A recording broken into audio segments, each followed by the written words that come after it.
फैसला जो कुछ भी हो मंजूर होना चाहिए। फैसला हो मंजूर होना चाहिए। जंग हो या संघर्ष हो भरपूर होना चाहिए। निर्णायक संघर्ष कर रहे हैं। जो जम्मू से कश्मीर में रिजर्व कैटेगरी के मुलाजिम थे, सिलेक्टिव किलिंग के बाद उनको मजबूरी में जम्मू आना पड़ा, वो निर्णायक संघर्ष कर रहे हैं। 121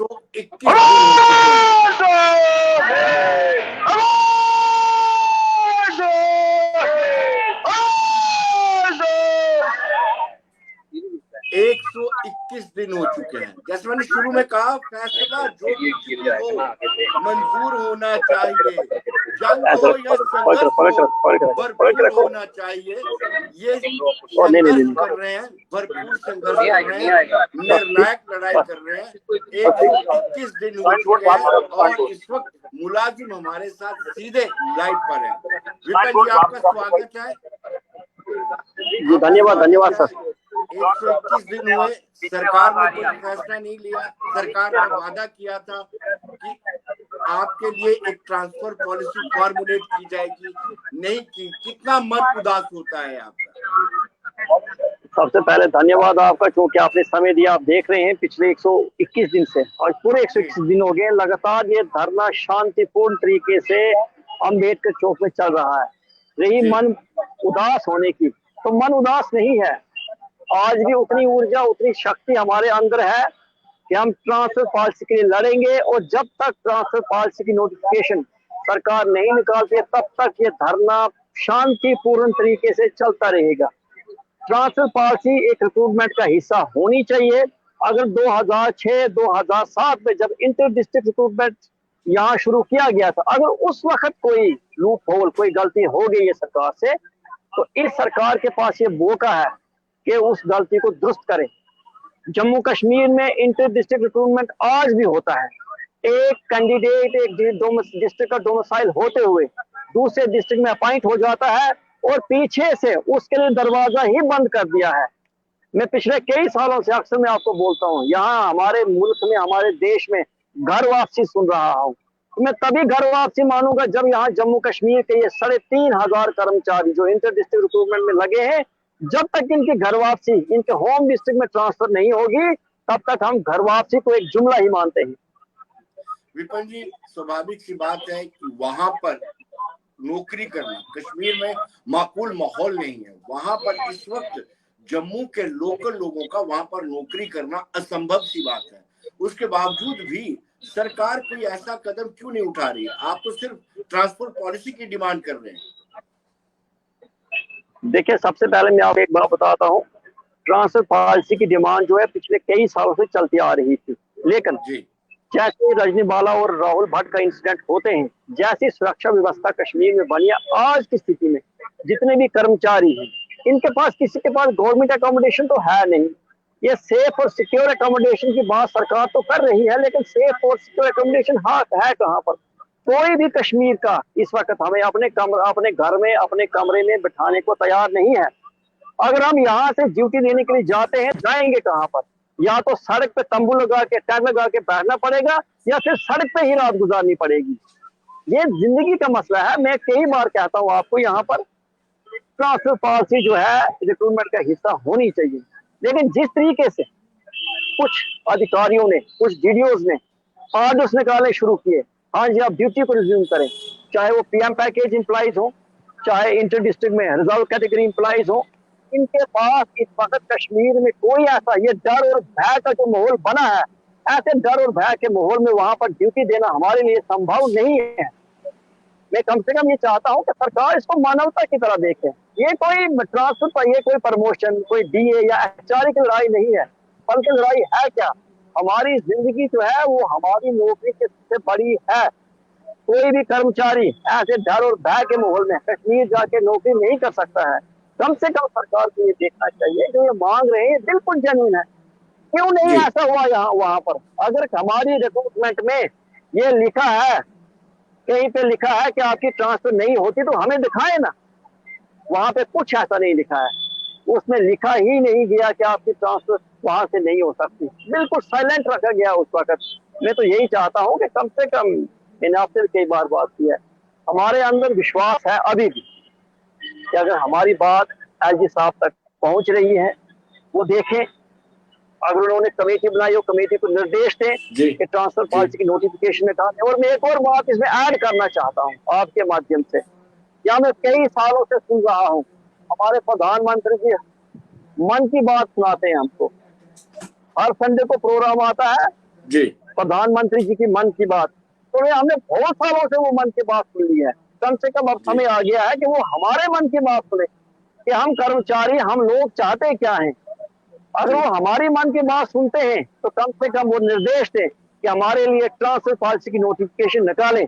जब तक ट्रांसफर पॉलिसी की नोटिफिकेशन नहीं निकाली जाएगी तब तक धरना चलता रहेगा। हमारे पास दूसरा कोई ऑप्शन है नहीं। ऐसे डर और भय के माहौल में कोई कश्मीर में जाके, ये 3-3.5 कर्मचारी आप मेरे पीछे देख सकते हैं जो धरने में बैठे, कोई वहां जाने को तैयार है नहीं। स्थिति ऐसी है नहीं हमारे पास। आज से 120-121 दिन, 4 महीने पहले की स्थिति, तब मैं अपने आप को, ये कर्मचारी अपने आप को सक्षम मानते थे। लेकिन आज की स्थिति में जिस तरीके से सोशल मीडिया का जमाना है, जिस तरीके से हमने आवाज उठाई है, हमारे ऊपर थ्रेट परसेप्शन ज्यादा हो गई। जी बिल्कुल बिल्कुल बिल्कुल। विपिन जी, सवाल ये उठता है, क्या उनमें बिल्कुल भी मानवता नहीं है? जो डीडीओस इस तरह के थ्रेट देते हैं आपको कि आप ज्वाइन कीजिए, मैंने देखा है वो अल्टीमेटम टाइप के ऐसा ऑर्डर निकालते हैं। क्या उनके घर में बच्चे नहीं है? क्या उनको भय नहीं है? क्या वो गॉड फियरिंग नहीं है? उनको भगवान का डर नहीं लगता है कि आपको जबरन बुलाया जा रहा है कश्मीर में कि आप बंदूक की नोक के सामने नौकरी करें, इसलिए क्योंकि पेट की आग बुझानी है? देखिए, मैं सबसे पहले ये कहता हूँ कि मानवता का ही अभाव है यहाँ पर, वरना किसी वीडियो का ये ऑर्डर निकालना, अल्टीमेटम जैसे वर्ड का इस्तेमाल करना, ऐसा नहीं होना चाहिए। कम से कम ये कर्मचारी जो है वो उस स्थिति में वहां से निकले हैं जब इनको लगा कि इनके जीवन को कोई ना कोई हानि पहुंच सकती है। मैंने पहले आपको कहा, ये कोई डीए या एचआरए का मसला नहीं है, जीवन और मृत्यु के सवाल हमारे लिए है। और ऐसे ऑर्डर्स निकालना, मैं अक्सर कहता हूँ यहाँ पर, अगर किसी भी डीडीओ ने कोई ऐसा ऑर्डर निकाला, सैलरी निर्धारित करने की कोशिश की, कई सारे कर्मचारी, खासतौर पर health department, GMC Srinagar, JVC या कुपवाड़ा या कई जगहों पे हेल्थ डिपार्टमेंट, रूरल डेवलपमेंट के कुछ ऐसे डीडीओ हैं, फॉरेस्ट डिपार्टमेंट में कुछ ऐसे अधिकारी जिन्होंने सैलरीज को डेलिब्रेटली बंद किया है। अगर ऐसी स्थिति में अगर कोई कर्मचारी वहां जाके ड्यूटी रिज्यूम करता है और उसके साथ कोई अनटोवर्ड, कोई अनहोनी घटना घट सकती है, तो उसकी जिम्मेवारी उसी डीडीओ को लेनी पड़ेगी। हमने पहले भी कहा है, ये कोई सैलरी का मसला तब बनेगा जब हमारी जिंदगी रहेगी। आप हमारी जिंदगी के साथ नहीं खेल सकते हैं। ये एक कर्मचारी के जीवन और मृत्यु का प्रश्न है। सैलरीज को रोकना, मैं बोलता हूँ, यह सबसे बड़ा ह्यूमन राइट वायलेशन है। मैं इसको ह्यूमन राइट वायलेशन बोलता हूँ। अगर सैलरीज को नहीं छोड़ा गया और उसके बाद ये कर्मचारी अगर सड़कों पे उतरते हैं तो फिर उसकी जिम्मेवारी उन्हीं डीडीओ को लेनी पड़ेगी। विपिन जी, जो लोग हमारे साथ जुड़ रहे हैं, मैं जरूर उनको कहूंगा कि वो कमेंट करें कि ट्रांसफर पॉलिसी आखिर क्यों फॉर्मुलेट नहीं की जा रही है। कंप्रिहेंसिव ट्रांसफर पॉलिसी होनी चाहिए। विपिन जी, आपको पॉलिटिकल पार्टीज का कोई समर्थन है क्या? वो आपकी बात को आगे तक ले जा रहे हैं? इसमें कोई दो राय नहीं कि मनोज कुमार सिन्हा जो हमारे एलजी हैं वो कॉम्पिटेंट है, लेकिन उनके सराउंडिंग में जो लोग हैं शायद वो मिसलीड करते हैं, मुझे ऐसा लगता है। देखिए, जहां तक मैं एलजी साहब की बात करता हूँ, जरूर एलजी साहब ने हमें एक एश्योरेंस दिया था और एश्योरेंस के बाद उन्होंने एक कमेटी का गठन किया यहाँ जम्मू कश्मीर में। पहली बार कम से कम 15 सालों के बाद उन्होंने माना जरूर हमारी बात की डिमांड कर रहे हैं, ये बिल्कुल जेन्युइन, उसके लिए हम उनका स्वागत करते हैं। यही जो बात आप कहते हैं, जो आसपास के लोग हैं, मुझे नहीं लगता कि वो मिसलीड कर सकते हैं, क्योंकि एलजी साहब बहुत जानने वाले हैं, बहुत मजे हुए बोलते हैं, सियासतदान भी और एक कुशल प्रशासक, इसमें कोई शक नहीं है। मैं तो यही चाहता हूँ कि जो लोग ये चाहते हैं कि ये लोग ये कमेटी बनाने के बाद उसकी रिपोर्ट को डिले करेंगे और डिले करने के बाद ये लोग अपने धरने को खत्म करेंगे, शायद वो ये सोचते हैं कि जितना डिले करेंगे उसके बाद ये लोग खुद ब खुद धरने को खत्म करेंगे। वैसी बात है नहीं यहाँ हमारे पास में। धरना तब तक चलेगा जब तक हमारी ट्रांसफर पॉलिसी नहीं बनती।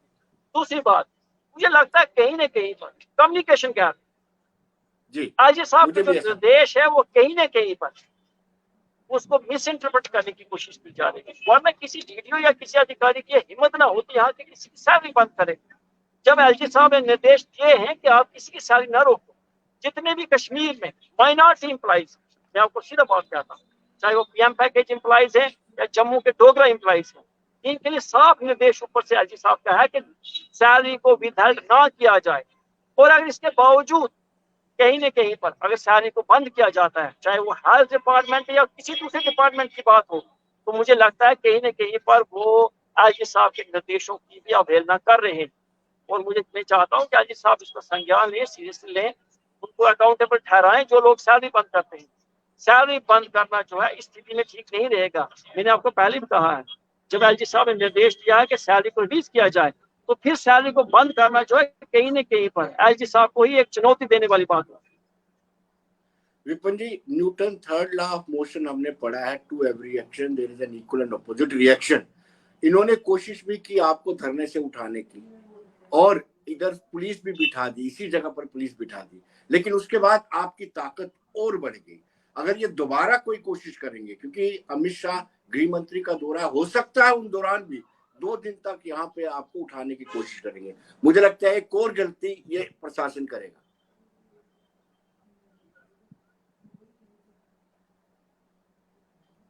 विपिन जी, आप मुझे सुन पा रहे हैं? विपिन जी, मेरी आवाज आ रही है आप तक? हेलो विपिन जी, मेरी आवाज आ रही है आप तक? आ रही है? हेलो विपिन जी, मेरी आवाज आ रही है आप तक?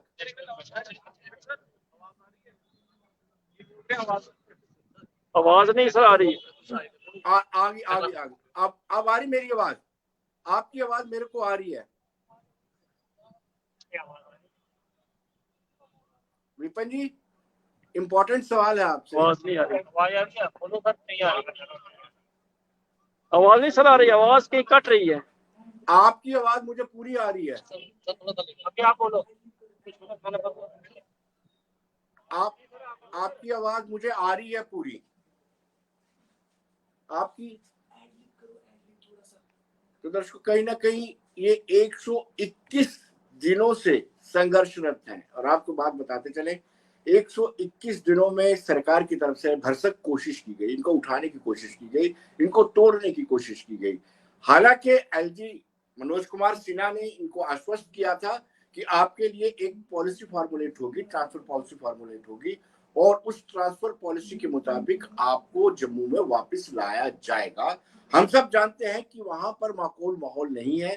जिस तरीके से एम्प्लॉइज की सिलेक्टिव किलिंग हुई है, वो एक खतरा है, जान को खतरा है। ये टीएडीए का मसला नहीं है, ये मसला है जिंदगी और मौत का, और ये शायद यही डिमांड कर रहे हैं कि ये निर्णायक संघर्ष है इनका, ये वापस नहीं जाएंगे, और ये तब तक संघर्ष करते रहेंगे जब तक इनकी डिमांड्स को फुलफिल नहीं किया जाता है। और इनकी डिमांड आपको बताते चले कि एम्प्लॉइज, रिजर्व कैटेगरी एम्प्लॉइज की डिमांड ये है कि उनके लिए एज पर एलजी जो उनको आश्वस्त किया गया था, एश्योर किया गया था कि उनके लिए एक कॉम्प्रिहेंसिव पॉलिसी फॉर्मुलेट की जाए। और जब तक पॉलिसी फॉर्मुलेट नहीं होती, हालांकि डिपकॉम ने एक बार इनको बुलाया था, मीटिंग भी की थी, लेकिन उसके बाद से कुछ खास नहीं हो पाया है। और अब ये डिमांड करते हैं कि वहां बहुत जोखिम है, और वहां पर रिस्क लेकर के कोई अपनी जान हथेली पर लेकर के नौकरी नहीं करना चाहता है। और यही एक कारण है कि 121 दिनों से ये संघर्षरत है। आपको बताएं कि इनको एक पॉलिसी के तहत कश्मीर में तैनात किया गया था, इंटर डिस्ट्रिक्ट रिक्रूटमेंट के तहत, और जम्मू से काफी लोग वहां पर रिक्रूट हुए हैं अलग अलग डिस्ट्रिक्ट्स में, और वहां पर नौकरी भी स्मूथली कर रहे थे। लेकिन जैसे ही हाइब्रिड टेररिज्म आया और उसके बाद से सिलेक्टिव किलिंग शुरू हुई, उस सिलेक्टिव किलिंग के कारण उनको आना पड़ा। विपिन जी, आप मुझे सुन पा रहे हैं? जी सर, आप जी बिल्कुल। मैं आपसे कह रहा था कि Newton third law of motion, to every action there is an equal and opposite reaction. ऐसा ही पुलिस ने आपके साथ किया, एक बार आपको यहाँ से खाली भी करवा दिया, लेकिन उसके बाद आप और यूनाइट होकर के आए। जी सर। लेकिन अब गृह मंत्री अमित शाह का दौरा है 2 दिन का, हो सकता है उस दौरान भी ये ऐसी कोशिश करेंगे, तो क्या करेंगे आप? देखिए, मैं आपसे आपके माध्यम से यही बात प्रशासन तक पहुंचाना चाहता हूं जी। यहाँ से हमें खड़े करने की कोशिश ना करें, बल्कि जो समस्या है उसका समाधान करें ताकत के साथ। बलपूर्वक अगर आप चाहते हैं कि धरने को खत्म किया जाए, ऐसी बात नहीं है। पहले भी हमने देखा, कोशिश ये की थी कि यहाँ पर पुलिस लगा दी गई, अम्बेडकर चौक के दोनों गेट बंद कर दिए गए। उससे धरने को खत्म नहीं किया जा सकता, बल्कि धरने को खत्म किया जा सकता है अगर आप हमारी समस्या का समाधान कर देते हैं। प्रशासन नोटिफिकेशन निकाले ट्रांसफर पॉलिसी के लिए, ये धरना उसी दिन समाप्त हो जाएगा। लेकिन ऐसी सिचुएशन को क्रिएट करना, ताकत का इस्तेमाल करना, फोर्सफुली किसी चीज धरने को समाप्त करना, ऐसी चीजें नहीं होगी। हम प्रशासन के साथ खड़े हैं हर लिहाज से, लेकिन हम ये देखना चाहते हैं कि प्रशासन आज इस स्थिति में हमारे साथ कहाँ खड़ा है। अगर हम प्रशासन के हिस्सा हैं, प्रशासन हमें अपना हिस्सा मानते हैं, तो हमें ये भी चाहते हैं कि कम से कम हमारी दुख तकलीफें, जो पीड़ाएं हमारे अंदर हैं, उसको भी प्रशासन समझे। यहाँ आप जोर जबरदस्ती धरना तो खत्म करवा सकते हैं, लेकिन हमारे अंदर जो विश्वास है वो पैदा नहीं किया जा सकता। आज जरूरत है कि जितने भी कर्मचारी, 3,500 कर्मचारी, आप देख सकते हैं, ये हजारों की तादाद में यहाँ कर्मचारी बैठे हैं। ये कर्मचारियों के अंदर तभी विश्वास पैदा होगा जब इनके लिए सरकार नोटिफिकेशन निकालेगी।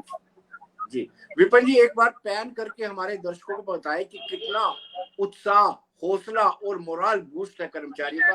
कैमरा कर्मचारियों की तरफ करेंगे भाई, आप देख सकते हैं, अगर आप देखना चाहें देखो।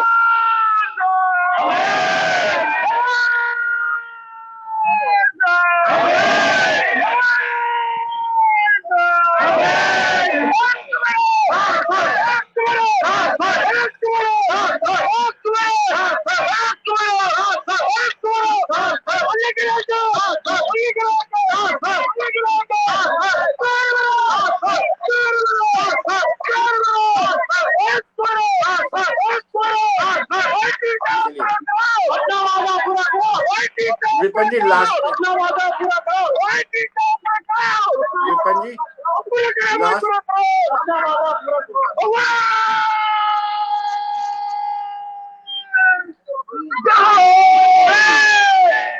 जी सर, जी सर। मुझे लगता है एलजी के कानों तक आपकी आवाज पहुंचेगी और उनके सराउंडिंग जो उनको मिसलीड करते हैं वो भी इस बात को समझेंगे। लेकिन लास्ट टाइम जब डिवकॉम से आपकी मुलाकात हुई तो उस वक्त डिविजनल कमिश्नर रमेश कुमार ने आपको क्या एश्योरेंस दिया था? देखिए, डिवकॉम जम्मू उन्होंने बहुत सहयोग किया हमारा, हम उनका धन्यवाद देंगे। बड़े कुशल प्रशासक और अच्छे इंसान है, और मैं इतना ही कहता हूँ कि डिवकॉम ने जो हमारी सपोर्ट की और जो हमारे साथ एक मीडिएटर के रूप में काम किया, उनके लिए बहुत धन्यवाद। डिवकॉम से हमने अपील की है, सबसे पहले जो हमारे सैलरीज का जो मसला है, बहुत सारे कर्मचारी ऐसे जिनकी 4 महीनों से सैलरी बंद, हमने अपनी तरफ से एक लिस्ट जो उनको दे दी है, उन तक पहुंचा दी है। डिवकॉम साहब से अच्छे माहौल में बात हुई। हम ये चाहते हैं कि कम से कम वो इंटरवीन करें, मीडिएट करें और सरकार तक ये बात पहुंचाए कि जिन कर्मचारियों की सैलरी पिछले 4 महीनों से बंद है, वो सैलरी को रिलीज करें।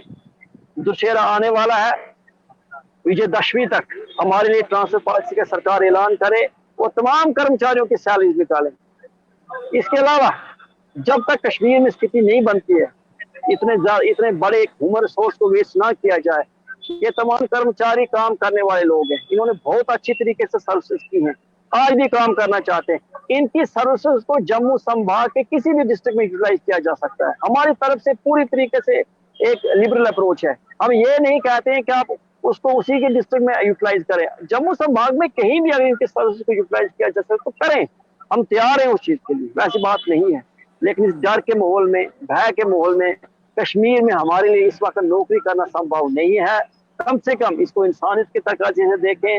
डिवकॉम जम्मू से हमारी अपील है कि हमने आपके साथ जो सैलरीज का मसला टेकअप किया है, आप सरकार तक पहुंचाए। जिन जिन कर्मचारियों की सैलरी पिछले 4 महीने से रुकी है, इन नवरात्रों के पावन दिनों में सैलरीज को रिलीज करें, और कोई भी डीडीओ ये इंश्योर करें, कोई भी डीडीओ इन मुलाजमों को कश्मीर में इस वक्त ऐसी स्थिति में जब इनके पास वहां रहने की जगह नहीं है, कम से कम ड्यूटी को रिज्यूम करने के लिए फोर्स ना करें। मैं तो यही चाहता हूं कि हमारी बात अगर प्रधानमंत्री जी तक पहुंच रही है तो वो हमारी मन की बात सुने। हमने उनकी मन की बात बहुत बार सुन ली है। अब समय आ चुका है कि प्रधानमंत्री जो देश के हैं, बड़े यशस्वी प्रधानमंत्री हैं, कम से कम वो हमारे मन की बात सुने। और एलजी साहब बड़े कुशल प्रशासक है, हमें पूरी आशा और उम्मीद है कि वो जल्द से जल्द हमारे ट्रांसफर पॉलिसी नोटिफिकेशन इशू करेंगे। हम यही चाहते हैं। विपिन जी, अभी कितने मुलाजमों की सैलरी रोकी गई है और उनके डीडीओस को देखिए जो हमारे पास देखिए जहां तक सैलरीज की बात है, मैं खास तौर पे कहूंगा हमारे कम से कम 200 से ऊपर जो मुलाजिम कुछ है उनकी सैलरीज रोकी गई है। और खास तौर पे मैं कहूंगा हेल्थ डिपार्टमेंट जो है जम्मू कश्मीर में, जो हेल्थ डिपार्टमेंट चाहे जीएमसी श्रीनगर हो, जेवीसी हो, सिक्किम हो या दूसरे भी हेल्थ के जो कर्मचारी हैं, उनकी सैलरी जो है पिछले 4 महीनों से बंद है। इसके अलावा फॉरेस्ट डिपार्टमेंट, रूरल डेवलपमेंट और सोशल वेलफेयर, हॉर्टिकल्चर के कुछ मुलाजिम है जिनकी सैलरी बंद की गई है। मैं सरकार से अपील करता हूं कि कम से कम मानवता का संज्ञान लेते हुए आप इन पावन दिनों में जो नवरात्रे चल रहे हैं, जम्मू में माता शेरावाली का जो माता वैष्णो देवी है उनके आशीर्वाद से आप इनकी सैलरी निकालिए। अगर आप सैलरी निकालिए तब जाके इनके अंदर विश्वास पैदा हो गया, बल्कि सैलरी बंद करके आप किसी मुलाजिम को इस डर और भय के माहौल में कश्मीर में ड्यूटी करने के लिए मजबूर नहीं कर सकते।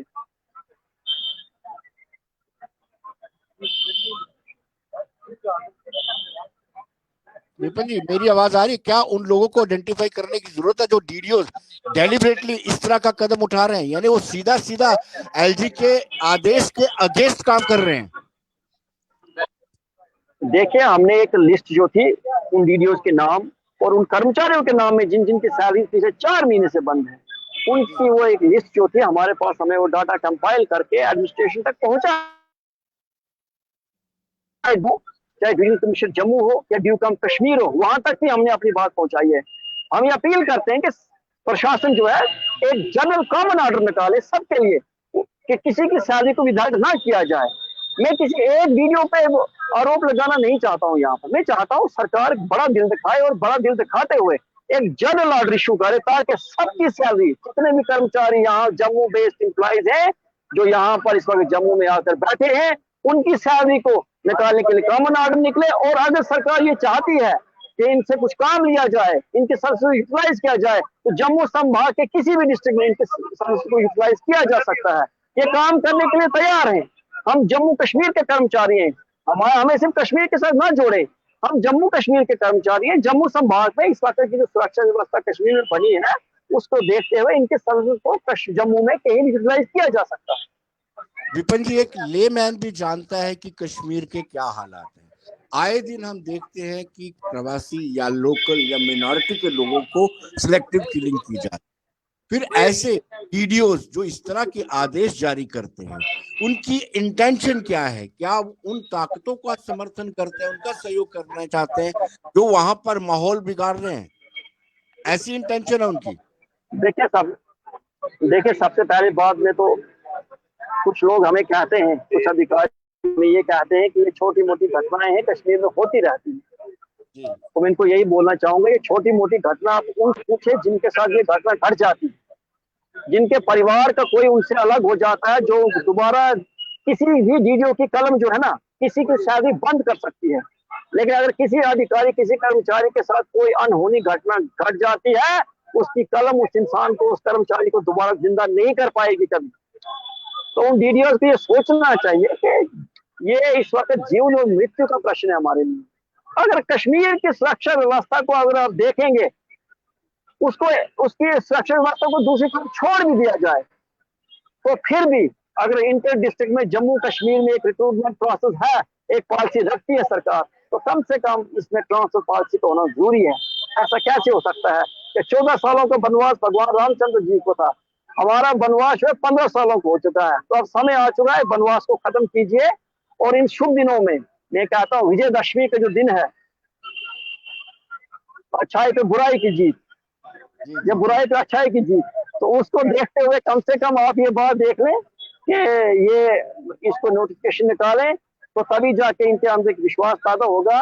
मैं ये चाहता हूँ कम से कम अगर किसी डीडीओ ने सैलरी बंद करने की कोशिश की या सैलरी बंद की, उसके बाद अगर ये कर्मचारी सड़कों पर उतरेंगे तो फिर उसके लिए प्रशासन जिम्मेवार रहेगा। हमारी तरफ से सीधी एक ही बात है, कम से कम हम प्रशासन का हिस्सा हैं, तो हमारे साथ प्रशासन आज कितना खड़ा है।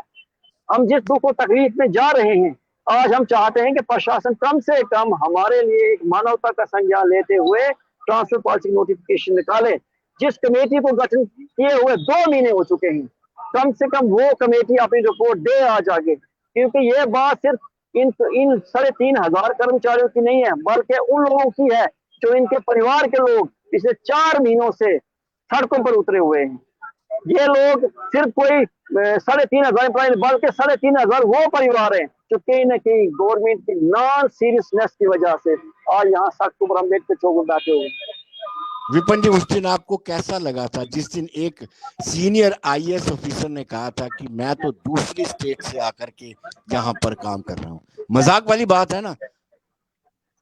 हाई सिक्योरिटी देखिए, मैं इतना ही कहता हूँ जी, कोई कहता है महाराष्ट्र से आए हैं, कोई मध्य प्रदेश से आए हैं, कोई पांडिचेरी से आए हैं, कोई तमिलनाडु से आए हैं, स्वागत है उनका यहाँ पर, लेकिन शायद उनको जम्मू कश्मीर का इतिहास और यहाँ का भूगोल का पता नहीं है।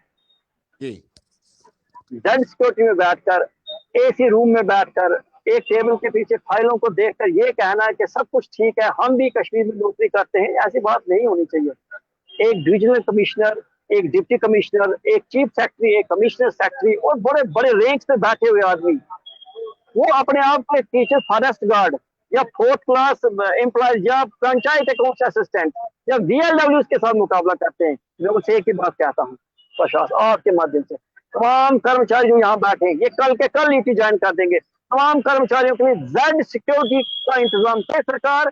अगर तमाम कर्मचारियों को जेड सिक्योरिटी सरकार दे सकती है, मैं एश्योर करता हूँ कल के कल ये तमाम कर्मचारी ड्यूटी को रिज्यूम करेंगे, लेकिन ऐसा हो नहीं सकता है। और फिर जेड सिक्योरिटी के अंदर बैठकर ये बात कहना कि हम भी कश्मीर में ड्यूटी करते, मैं सोचता हूँ ये इन कर्मचारियों के साथ एक बहुत बड़ा मजाक है। विपिन जी, पॉलिटिकल पार्टी की या सोशल जो पार्टीज हैं, सोशल ऑर्गेनाइजेशंस, रिलीजियस ऑर्गेनाइजेशंस, उनका समर्थन आपको मिल रहा है? बिल्कुल, देखिए पिछले दिनों हमने ये जितने सोशल रिलीजियस ऑर्गेनाइजेशंस हैं जम्मू कश्मीर में, जम्मू में खास तौर पर, उन्होंने एक प्रेस ब्रीफ आपने देखा होगा यहीं पे अम्बेडकर चौक में किया है। बाकी तमाम वो संगठन जो मानते हैं कि हमारी डिमांड बिल्कुल जेन्युइन है, जो मानते हैं कि जो ये कर्मचारी कह रहे हैं बिल्कुल ठीक कह रहे हैं, जो मानते हैं कि रिक्रूटमेंट के साथ ट्रांसफर पॉलिसी होनी चाहिए, वो हमारे साथ खड़े हैं। मैं उन राजनीतिक दलों को भी कहता हूं कि आप आगे आके हमारे लिए बात करें। कम से कम अगर 2006, 2007 में चाहे किसी की भी सरकार हो, मैं ये नहीं कहता उस वक्त कांग्रेस थी, नेशनल कॉन्फ्रेंस थी, बीजेपी, PDP, कोई भी सरकार होगी, हम सरकारी कर्मचारी, हमें सरकारों के साथ चलना पड़ता है। अगर किसी के साथ कि उस वक्त कोई लूप होल, कोई गलती हो गई उस वक्त रिक्रूटमेंट प्रोसेस में, आज उसको ठीक किया जा सकता है। आज हमें सुनने को मिलता, मैं आपके मुंह से कहता हूँ कि यहाँ के बहुत बड़े राजनीतिक दल है जो सत्ता में बैठा हो और उसके बड़े पद पर बैठे किसी आदमी ने ये कह देना कि एक टेक्निकल फॉल्ट है। ये टेक्निकल फॉल्ट जो है कुछ नहीं है। सरकार चाहे तो बहुत बड़े बड़े फैसले ले सकती है। 370 जैसे कानून, 35A जैसे कानून, एक राज्य को 2 यूनियन टेरिटरी में बांट देना, ये बड़ी बड़ी बातें एक रात में की जा सकती है। तो इनका कैडर मैनेजमेंट कौन सी बड़ी बात है? कोई टेक्निकल फॉल्ट नहीं है। हाँ, अगर उनको लगता है टेक्निकल फॉल्ट है तो मैं इतनी बात एक उनसे कह देना चाहता हूँ, अगर आप इस टेक्निकल फॉल्ट को ठीक नहीं कर सकते हैं तो कोई बात नहीं है, हम अगली बार दूसरों को ये मौका दे देंगे कि वो इस टेक्निकल फॉल्ट को ठीक करेंगे। तो हम देंगे मौका उनको, कोई बात नहीं है। आपको अगर उस कुर्सी पे बिठाया है तो किस लिए बिठाया है? ये बात कहना कि टेक्निकल, अगर आप इस टेक्निकल को फॉल्ट को दूर नहीं कर सकते तो फिर कौन करेगा इसको?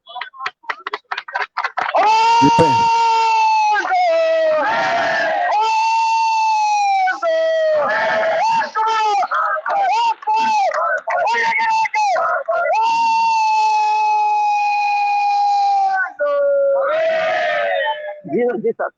विपिन जी, बहुत बहुत शुक्रिया आपका। और आपने बहुत अच्छी बात कही कि अगर ये टेक्निकल फॉल्ट दूर नहीं कर सकते तो अगली बार इस कुर्सी पे किसी और मैकेनिक को बिठाया जाएगा जो टेक्निकल फॉल्ट दूर कर देगा। और हम बिल्कुल, मैं इसीलिए कहता हूँ, देखिए ये कर्मचारी जो है इस वक्त 3,500 कर्मचारियों को देख के न चले सरकार, या वो लोग जो टेक्निकल फॉल्ट देख रहे हैं, बल्कि एक बहुत बड़ा समाज, एक वर्ग और एक जम्मू के वो लोग जो डोगरा एम्प्लॉइज हैं, वो इस वक्त सड़कों पर है। तो उनको अगर सड़कों पर रखा जाएगा तो जरूर इसका आने वाले समय में एक बहुत बड़ा असर आपको देखने को मिलेगा।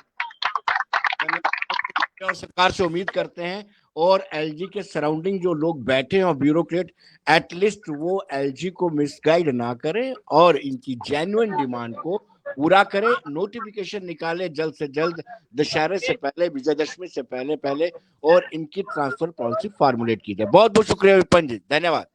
धन्यवाद सर।